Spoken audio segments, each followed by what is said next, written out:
नमस्कार साथियों, स्वागत है आप सभी का स्टडी अफेयर्स में। हम जिस विषय पर बात करने वाले हैं उसको अच्छे से समझने के लिए एक छोटी सी स्टोरी सुनाता हूँ।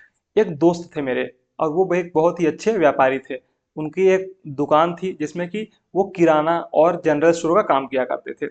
अब एक दिन मैं उनसे मिलने गया। जब उनसे मिलने गया तो मुझे देख के उनको ऐसा लगा कि काफ़ी कुछ दिक्कत है शायद, इसीलिए थोड़े से वो टेंशन में मुझे दिखाई दिए। तो मैंने उनसे पूछा कि आखिर क्या प्रॉब्लम है, बताइए, हुआ क्या है, आप इतने ज़्यादा टेंशन में क्यों दिखाई दे रहे हैं। तो उन्होंने मुझसे कहा कि भैया ऐसा हुआ कि हमारे एक दोस्त थे, यानी मेरे दोस्त वो जिनसे मैं मिलने गया था, और उनके दोस्त की वो कहानी बता रहे थे। उन्होंने हमसे कहा कि हमारे एक दोस्त थे, बहुत ही अच्छे व्यापारी और काफ़ी मतलब बहुत बड़े व्यापारी थे, रईस व्यक्ति थे। तो हुआ उनके साथ कुछ ये कि इस समय पर उनका धंधा बहुत ज़्यादा मंदा चल रहा था, और उनका धंधा मंदा चलने की वजह से लगभग लगभग उनको धंधा बंद करने की नौबत आ गई है। तो हमने कहा ठीक है, ये तो बात हमको समझ में आती है कि धंधा उनका खराब चल रहा था, इस वजह से उनको धंधा बंद करना पड़ रहा है। लेकिन आप क्यों टेंशन में हैं?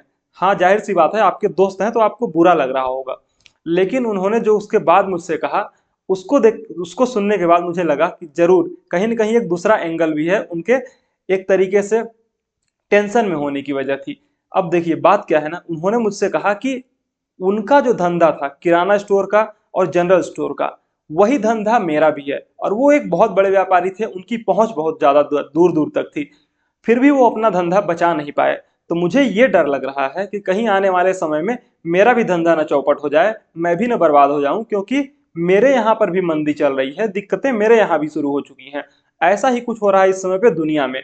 अमेरिका जो अपने आप को पूरी दुनिया का बॉस मानता है, सुपर पावर मानता है, और पूरी दुनिया की सबसे बड़ी इकोनॉमी भी है अपने आप में, ये उसकी ताकत के बारे में भी बताता है, इस समय एक बहुत बड़ी समस्या से जूझ रहा है। कौन सी समस्या?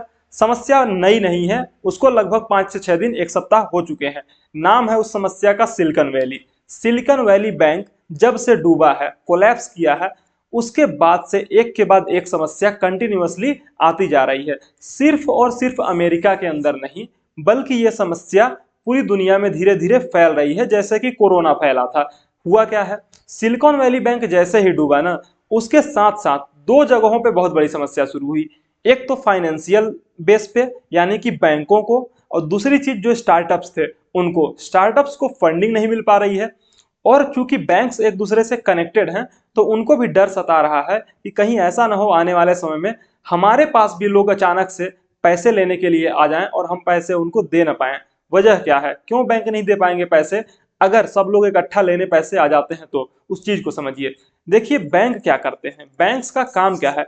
बैंक्स का काम ये नहीं है कि आपसे पैसे लेना और उसको जमा करना, बल्कि बैंक का काम ये है आपसे पैसे लेना, यानी कि आपसे डिपॉजिट्स को लेना, ठीक, और उसको दूसरों को लोन के रूप में देना, पहली चीज।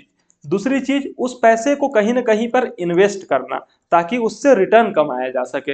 ये दो तरीके का काम बैंक्स किया करते हैं। मैक्सिमम टाइम पे जो बैंक्स को पैसा मिलता है वो कहीं ना कहीं इन्वेस्ट करते हैं, और कभी कभी कुछ बैंक्स शेयर मार्केट में भी इन्वेस्ट करते हैं, एसेट्स कुछ को परचेज कर लेते हैं। ये है बेसिक स्ट्रक्चर जिस तरीके से बैंक्स काम करते हैं। तो जब से सिलिकॉन वैली बैंक डूबा है, तो दूसरे बैंकों को डर सता रहा है कि पैसा तो भाई हमने भी, जो डिपॉजिटर्स का पैसा है उसको कहीं ना कहीं इन्वेस्ट करके रखा हुआ है। अब चूंकि जो पैसा हमने इन्वेस्ट किया हुआ है, अगर डिपॉजिटर्स अपना पैसा लेने के लिए वापस आ गए एक साथ, तो उतना पैसा तो हमारे पास है नहीं। क्यों? क्योंकि मान लीजिए 100 डिपॉजिटर्स ने 1 लाख रुपए पैसा जमा करवाया, हर व्यक्ति ने 1-1 लाख रुपए मान लीजिए बैंक में पैसा जमा करवाया। तो उसमें से बैंक ने क्या किया, 10% पैसा अपने पास रखा, बाकी 90% पैसे को क्या किया, कहीं ना कहीं इन्वेस्ट कर दिया, या तो एसेट्स खरीद लिए या फिर किसी को लोन के रूप में दे दिया। ठीक है, तो अब अगर मान लीजिए ये 100 के 100 लोग इकट्ठा आ जाते हैं बैंक के पास कि हमारा 1-1 लाख रुपए हमें वापस कर दो, तो इकट्ठा बैंक के पास उतने पैसे तो है नहीं कि वो इन सभी को दे सके एक ही बार में। तो ऐसे में क्या होगा, ऐसे में बैंक को बहुत बड़ी समस्या हो जाएगी। अब जब बैंक पैसे चुका नहीं पाएगा, तो एक तरीके से कहीं ना कहीं इन लोगों को डर सताने लगेगा कि यार बैंक खराब हो चुका है, बैंक की इमेज डाउन हो चुकी है। क्यों? क्योंकि वो लोगों के पैसे ही नहीं दे पा रहा है। तो पूरे मार्केट में बैंक की इमेज तो खराब हो ही जाएगी, साथ ही साथ प्रॉब्लम ये होगी कि लोग उस पर भरोसा करना बंद कर देंगे। तो आने वाले समय में डिपॉजिट्स भी नहीं होगा उनके पास, यानी बैंक्स के पास जो कस्टमर्स थे पहले वो कम होने लगेंगे। अब लोग बैंक के पास पैसे डिपॉजिट करने भी नहीं आएंगे, पहली चीज।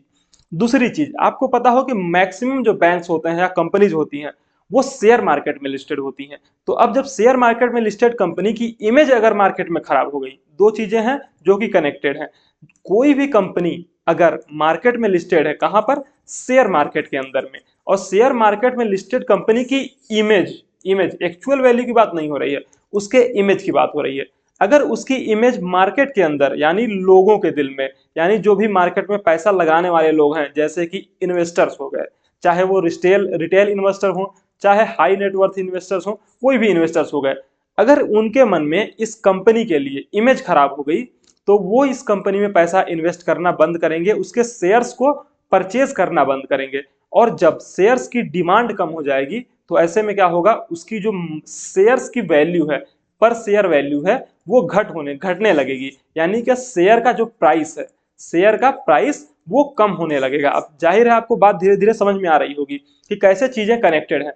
शेयर मार्केट में अगर इमेज किसी भी कंपनी की खराब हो गई तो उससे उसके शेयर प्राइसेस कम होने लगते हैं तात्कालिक रूप से। भले ही लॉन्ग टर्म में वो कंपनी फिर से मुनाफा दिखा करके, पैसा कमा करके अपने शेयर्स के प्राइस को इंक्रीज कर सके, लेकिन तात्कालिक रूप से क्या होता है कि एक जब निगेटिव इमेज या फिर निगेटिव न्यूज फैल जाती है मार्केट में किसी भी कंपनी को लेकर के, तो उसके शेयर्स डाउन होने लगते हैं, घटने लगते हैं, और उसका नुकसान कंपनी को चुकाना पड़ता है। जैसा कि हाल ही में अडानी ग्रुप के साथ हुआ है। क्या हुआ है अडानी ग्रुप के साथ में? अडानी ग्रुप के साथ में यह हुआ कि अडानी ग्रुप की जो इमेज थी वो गड़बड़ हो गई। कैसे गड़बड़ हुई?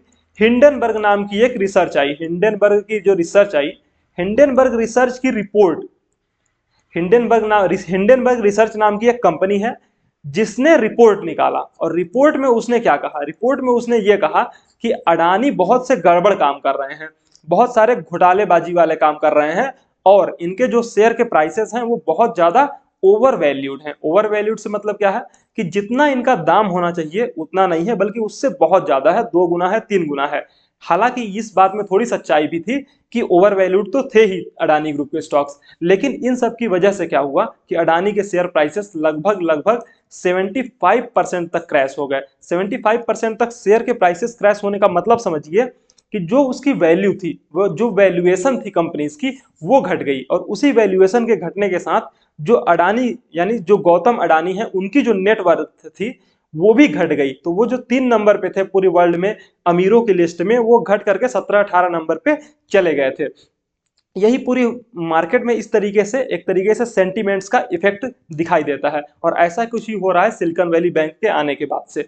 जिस तरीके से ये सिलिकॉन वैली बैंक कोलैप्स हुआ है और ये मार्केट में न्यूज फैली है कि हाँ अब ये बैंक पूरी तरीके से कहीं ना कहीं उपयोग में नहीं लाने योग्य है और लोगों का पैसा फंस गया है, तो फिर उसके बाद से मार्केट सेंटीमेंट्स खराब हो गए, और मार्केट सेंटीमेंट्स जब से खराब हुए हैं उसके बाद से कंटिन्यूअसली शेयर मार्केट में, पूरे शेयर मार्केट, सिर्फ हम यूएस की बात नहीं कर रहे हैं बल्कि और भी कंट्रीज, और उसमें इंडिया भी शामिल है, 5 दिनों से 4 दिनों से लगातार जो दलाल स्ट्रीट यानी कि हमारा जो शेयर मार्केट है वो Bombay stock exchange, national stock exchange, दोनों ही जगहों पे इन्वेस्टर्स को नुकसान हो रहा है। 9.85 लाख करोड़ रुपए 4 दिनों के अंदर में स्वाहा हो चुके हैं। क्यों? क्योंकि सिर्फ और सिर्फ सेलिंग हो रही है, परचेजिंग हो नहीं रही है, खरीदार है नहीं, सिर्फ बिकवाली हो रही है। और इसका सबसे बड़ा नुकसान बैंकों को हो रहा है, क्योंकि फाइनेंशियल क्राइसिस की बात हो रही है। लोगों को यह डर सता रहा है कि कहीं ना कहीं 2008 जैसा मामला फिर से न हो जाए कि एक के बाद एक बैंक फेल होते चले जाएं, क्योंकि बैंक्स एक दूसरे से कनेक्टेड होते हैं, बहुत ज्यादा बड़े पैमाने पे बैंक्स एक दूसरे के साथ में कनेक्टेड होते हैं। अगर हम आंकड़ों की बात करें तो 9.85 लाख करोड़ रुपए का पूरा जो नुकसान हुआ है इंडिया में सिर्फ और सिर्फ हुआ है, बल्कि यूएस में ये नंबर बहुत ज्यादा है। जो शेयर मार्केट है इंडिया का बीएसई, जिसे हम बॉम्बे स्टॉक एक्सचेंज कहते हैं, अब बॉम्बे स्टॉक एक्सचेंज पिछले 5 से 6 सेशंस में 5 से 7% तक लुढ़क चुका है। यानी अगर हम बात करें एक मंथ का, पिछले एक महीने का डाटा, तो आप देखेंगे कि 3500 पॉइंट्स, 3500 पॉइंट्स का पूरी तरीके से नुकसान हुआ है। मार्केट पूरी तरीके से लहूलुहान है इस समय पे। क्यों? क्योंकि सिर्फ और सिर्फ बिकवाली हो रही है, खरीदारी हो नहीं रही है, बहुत ही कम खरीदारी हो रही है, और इसकी वजह से शेयर मार्केट धड़ाम हो रहा है। आप समझिए जो 61,000 के पार था शेयर मार्केट, यानी कि हमारा सेंसेक्स का इंडेक्स, वो घट करके 57,738 पे आके अटक गया है। और इस तरीके से जिस तरह से लगातार बिकवाली हो रही है, शेयर मार्केट डाउन हो रहा है, लोगों को नुकसान हो रहा है, इन्वेस्टर्स को नुकसान हो रहा है। हालांकि जिस तरीके की बातें हो रही हैं मार्केट में कि 2008 जैसा क्राइसिस आएगा, इंडियन जो इन्वेस्टर्स हैं, जो हमारे इंडियन इकोनॉमिस्ट हैं, उनका मानना है कि इंडिया के ऊपर किसी भी तरीके का बहुत ज्यादा इंपैक्ट होने वाला नहीं है, पहली चीज। दूसरी चीज, 2008 जैसा क्राइसिस आना लगभग लगभग नामुमकिन है। क्यों नहीं नामुमकिन है? क्योंकि 2008 के क्राइसिस के बाद पूरी दुनिया ने बहुत सारे सबक लिए थे, और बहुत सारे सबक में से ये भी था कि फाइनेंशियल क्राइसिस अगर आता है तो उससे निपटना कैसे है, पहली चीज। दूसरी चीज, फाइनेंशियल क्राइसिस न आए उसके लिए क्या जरूरी उपाय किए जाने चाहिए, वो सभी उपाय इंडिया ने भी किए और अमेरिका ने भी किए। दुनिया की बहुत सी कंट्रीज जो भी डेवलप्ड इकोनॉमीज हैं, डेवलपिंग इकोनॉमीज हैं, उन सभी ने कुछ ना कुछ मॉडिफिकेशन किया, कुछ ना कुछ अपनी चेंजेस किए रूल्स एंड रेगुलेशंस में, और इसी वजह से 2008 जैसे फाइनेंशियल क्राइसिस को हम एक तरीके से रोक सकते हैं, अवॉइड कर सकते हैं। तो 2008 जैसा फाइनेंशियल क्राइसिस आना लगभग लगभग नामुमकिन है, नहीं आ सकता। बहुत ही वर्स्ट केस का सीन होगा, तभी ये 2008 जैसा क्राइसिस होगा। दूसरी चीज, ये जो स्थिति उत्पन्न हुई है सिलिकॉन वैली बैंक के क्राइसिस की, उसका जो एक्सपेक्ट है ना, वो एक अलग तरीके का एक्सपेक्ट है। कैसे? इसका इसके फेल होने की एक वजह यह भी है कि गलत तरीके के निर्णय लिए गए इसके मैनेजमेंट के द्वारा। जो भी एसेट्स इनके द्वारा खरीदे गए उनकी वैल्यू घट गई, पहली चीज। दूसरी चीज, एक बहुत बड़ा एक्सपोजर, यानी कि बहुत बड़ा परसेंटेज इन्होंने एक तरीके से स्टार्टअप्स पे लगाया हुआ था, और उन स्टार्टअप्स का वैल्यूएशन बहुत कम था, और इन्होंने बहुत ज्यादा हाई वैल्यूएशन में खरीद लिया था। मतलब समझिए कि क्या कहना चाह रहा हूं मैं।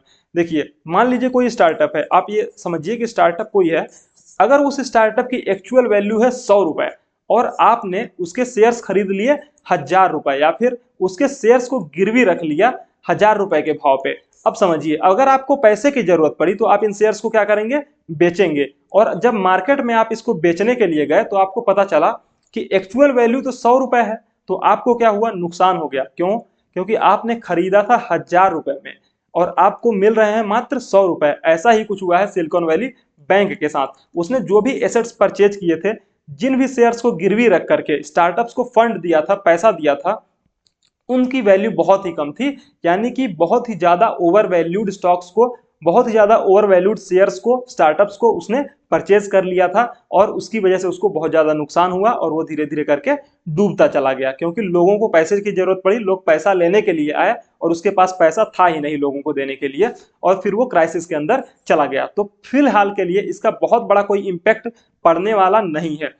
जब भी कभी क्राइसिस आता है तो जो होशियार इन्वेस्टर होते हैं वो उसी समय पे पैसा इन्वेस्ट करते हैं और बाद में मुनाफा कमाते हैं। तो कहीं ना कहीं एक तरीके से ये अपॉर्चुनिटी भी है कि जो भी लोग एंट्री करना चाहते हैं शेयर मार्केट के अंदर में, वो एंट्री कर सकते हैं यहाँ से। क्यों? क्योंकि इस समय पे शेयर मार्केट डिप है, यानी कि डाउन है, घटा हुआ है, और यही एक मौका बनता है। यहाँ पर आप अगर एंट्री करते हैं तो आने वाले 2 से 3 महीने के बाद आपको एक लंबा मुनाफा 10 से 15% का अब देखने को मिल सकता है, प्रॉफिट देखने को मिल सकता है, अगर ये सिलिकॉन वैली बैंक का जो क्राइसिस है वो बहुत ज्यादा लंबा नहीं होता है तो। और अगर बहुत ज्यादा लंबा होता भी है तो भी इंडिया के ऊपर इसका बहुत ज्यादा इंपैक्ट नहीं पड़ेगा, लेकिन आपको मुनाफा कमाने के लिए हो सकता है फिर 1 साल से 1.5 साल का वक्त लग जाए और आपको उतना वेट करना पड़े। तो अगर आपके अंदर इतना पेशेंस है तो आप शेयर मार्केट में एंट्री करिए, आप यहाँ पे लंबा मुनाफा कमा सकते हैं। अगर आपको ये वीडियो पसंद आया है तो इसे लाइक कीजिए, चैनल को सब्सक्राइब कीजिए। Thank you so much.